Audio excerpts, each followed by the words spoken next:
Ano-anong factory company nga ba ang madadaanan bago marating ang company namin? Kung saan apat na factory company nga ang madadaanan muna ninyo bago ninyo marating ang factory namin. Kaya sa mga wala pang idea at balak pa lang mag-apply dito sa Maytansa, panoorin nyo to hanggang dulo. Ako nga pala si Jairus, isang factory worker dito sa bansang Pilipinas.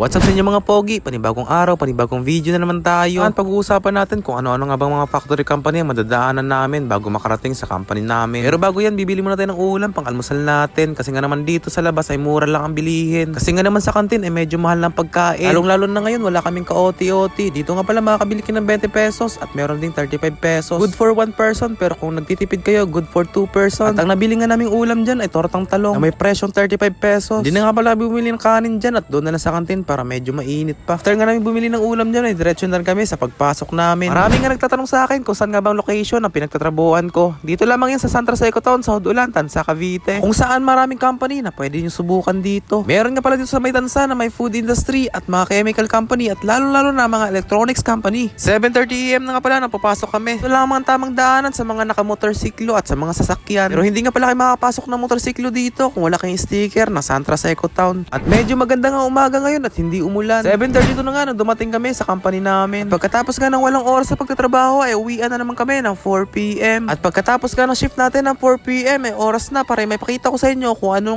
nga ba ang mga factory company na madadaanan papunta sa company namin. At syempre unahin ko na sasabihin sa inyo ang katabi naming company, ang VCTP. Kung saan ang ginagawa nga pala nila dito ay mga parts sa sasakyan, pero hindi ako sigurado at hindi ako sure sa mga nalaman ko. I-confirm naman sa nagtatrabaho ng VCTP kung tama nga ba ang sinabi ko. At ang pangalawang company nga pala na madadaanan nyo dito ang Miyazaki. Kung saan ito na palang pangalawang manufacturer building nila. At ang unang manufacturer building nila ay nakatatag sa Maimos or Bacoor yata. Pero hindi ako sigurado kung yung tama nga ba ako. Alam mo kung nasan ang min nito, paki-comment naman dito. Ito na nga pangatlong factory company na madadaanan ninyo, ang Contour Optic. Marami nga nagsasabi sa akin na maganda daw ang pamamalakad ng company na to. Pero di ako sigurado kung totoo nga ba yun. Kaya sa mga nakakanood dito ng mga empleyado ng Contour Optic, paki-comment naman dito kung totoo lahat ng yon.